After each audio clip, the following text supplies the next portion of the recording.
Hi, Management 7500 students. This is Steve Wagner, your professor, and this is a brief video giving you a description of your best practices group project.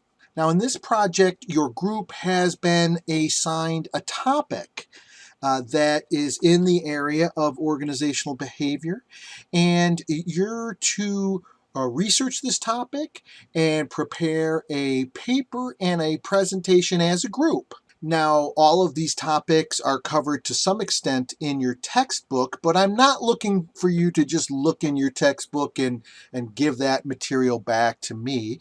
It's a great place to start, and there's some good sources in there, but I'm looking for you to go beyond the textbook. I'm looking for you to get into the library and do some good research of other books, case studies, research journal articles that are contemporary and speak to the cutting edge best practices in the area your group has been assigned. Now, your paper and your presentation should focus on practical implications. It shouldn't be highly theoretical in nature, and it should also be relevant to a global organization. You don't need to focus on any particular one organization or make up an organization, but it should focus on best practices that are relevant in different cultures. And so your research should cover managing people, not just in the United States, but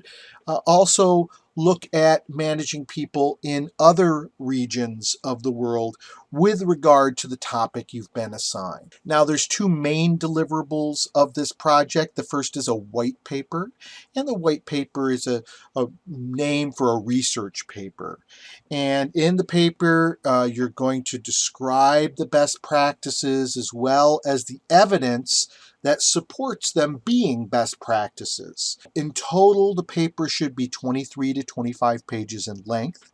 That includes the cover page, executive summary, body, and references. It should use 12-point font and 1-inch margins. It should be double spaced. And the sources that you use should be cited within the body of the paper, and there should be a complete reference section at the end that gives all of the information on your sources. And the citations and the references should be using APA style as the format for listing citations and references. And I have included a link to help you on APA style in the assignments area of Blackboard under the Best Practices Group Project folder. In addition to the white paper, your group is going to do an oral presentation. You're going to meet with me on Blackboard Collaborate towards the end of the semester, and you're going to load in the PowerPoint that you've developed, and each group member is going to present an equal amount of time focusing on those areas that they contributed to the white paper. I'm expecting that each member of the group will present for about 10 minutes.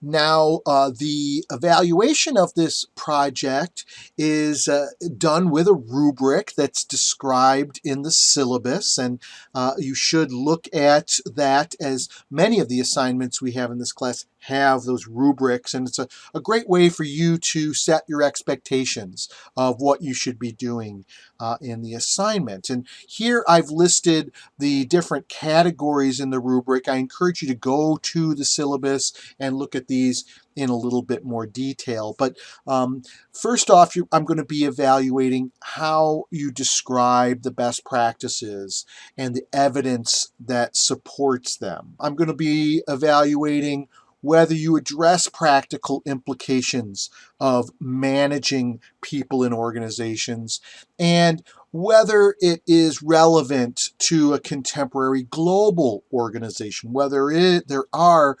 cross-cultural considerations in what you present. I'll be evaluating your group in terms of how well you integrate formal communication. So I'll be looking at, your presentation and whether there's a consistency in style, whether the substance of the presentation seems like it's integrated together where you've really tried to coordinate your efforts. I'll also be evaluating teamwork evaluations. So each of you will do a self-evaluation and evaluation of each one of your peers on teamwork dimensions. And I have the evaluation form for that up in Blackboard in the Best Practices Group Project folder. These evaluations are not due until the very end of class after you've done your final presentation, but I will need to get those because they will be included in your grade. And finally, I'll be looking at grammar and syntax. Again, I encourage you to look at the rubric that's listed in your syllabus to see how each of these dimensions of the rubric is described there. Now, as I mentioned, you will be evaluating yourself and others on a teamwork evaluation. And here I'm using an evaluation model that was developed by Stevens and Campion. And so here's it's a theoretically derived and empirically tested model, and it covers 6 areas of teamwork, including conflict resolution, collaborative problem solving, communication, goal setting, performance management, planning and task coordination, and then finally task execution. Again, you can find this form up in the Blackboard folder for the Best Practices Group Project. So here we've got the major milestones for this project, and we're starting at this point, hopefully you're watching this video during Module 2, and this is when you're first getting into getting the assignment information and watching this video, so you should get to know the assignment, but also get into your group area in Blackboard and introduce yourself in the group's discussion board. And so you can discuss the assignment, you can exchange contact information, you might want to set up a time for your group to meet within Blackboard Collaborate. Those are things that you can be doing, and that should be leading to next week, June 6th through 19th, when you start really tackling the plan for your project. And so each group should have a plan that details the group's goals and the specific roles and timeline. Okay, so you should have a timeline. A great way to start with that is to start from the deadlines and work your way back. But you should have a thorough timeline that addresses all of the deadlines, but also allows your group some time for peer review or review by the Writing Center or other things that you can do to kind of quality control the product that you're offering. A second area I want you to address is communication tactics. There's many different ways that you can communicate, and I'm not going to dictate exactly how you should communicate. I think that should come from a conversation in the group, but I do want it to be explicit about how the group plans to communicate. What are the norms of communication? So if you're sending out an email, what is the expected time for getting a response? Are you going to have some kind of chat, group chat that you're communicating on? Are you going to have a meeting regularly in Blackboard Collaborate? Again, you've got lots of options for communication tactics, and that means you have to narrow them down and show that you've come to some common agreement about how you are going to communicate as a group. Next, I'm expecting that you will have a preliminary outline. And you should look at this project and the assignment that you've been given and the topic, and look at how it's treated in the textbook and come up with a preliminary outline. It does not have to be a highly detailed outline, but what I want in your plan is to know what each group member is planning to research and then contribute to the final paper and presentation. This topic and the subtopics should be listed in that outline, along with the individuals in the group that are going to tackle each of one of those subtopics. Finally, I want your group to specify roles for individuals. Of course, you're specifying roles in terms of what you're researching, but there may be group maintenance roles that you want to detail. So who is the group leader? Who is the person who is going to edit the PowerPoints? Who's the person who's going to edit the paper? Who's the person who's going to make sure that things are cited correctly? Those are the types of things that you can do and have specific roles for individuals, and I'd like you to consider those and list those in your group plan.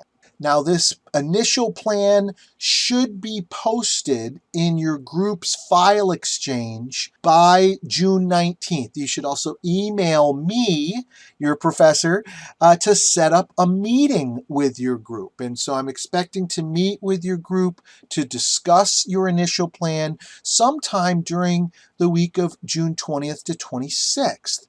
And so your group should identify a date and time that you want to meet with me, and then have one of your members email me. I'll look on my calendar, see if it's available, and then return your email. The deadline for submitting the final paper and PowerPoints is July 21st. And you should submit those by posting them in your group's file exchange area. And the file of both the PowerPoint and the Word should have the word final somewhere in that file name, so I know that that's the final draft that you want me to review. During the last 2 weeks of class, between July 22nd and July 30th, you're going to meet with me to do your final presentation. And so, again, that's something that you can specify in your group plan, something that we should get scheduled sooner rather than later.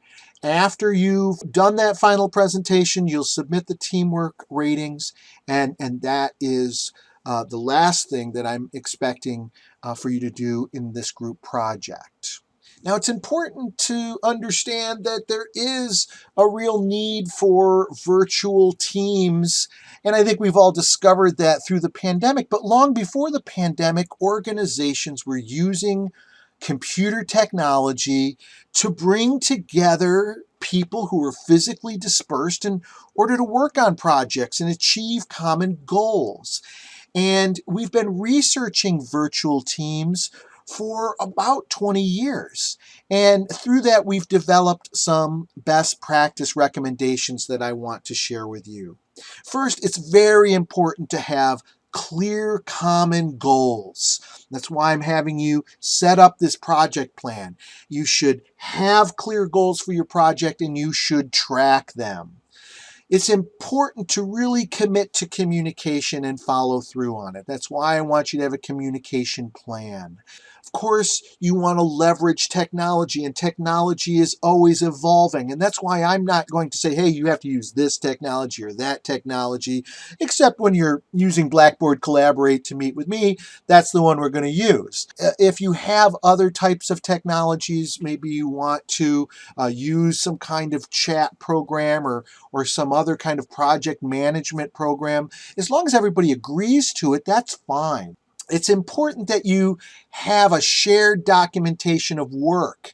That's why I want that project plan posted in the file exchange. Be very disciplined about that. If the project plan changes, then please update that in your file exchange so I'm aware of it and everybody in your group is aware of it.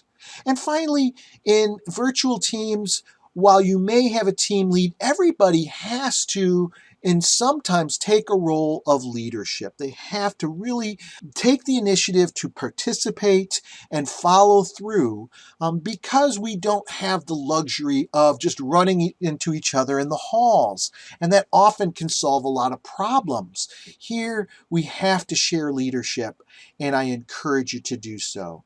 I also encourage you to contact me whenever you have a question on the project. So take care now.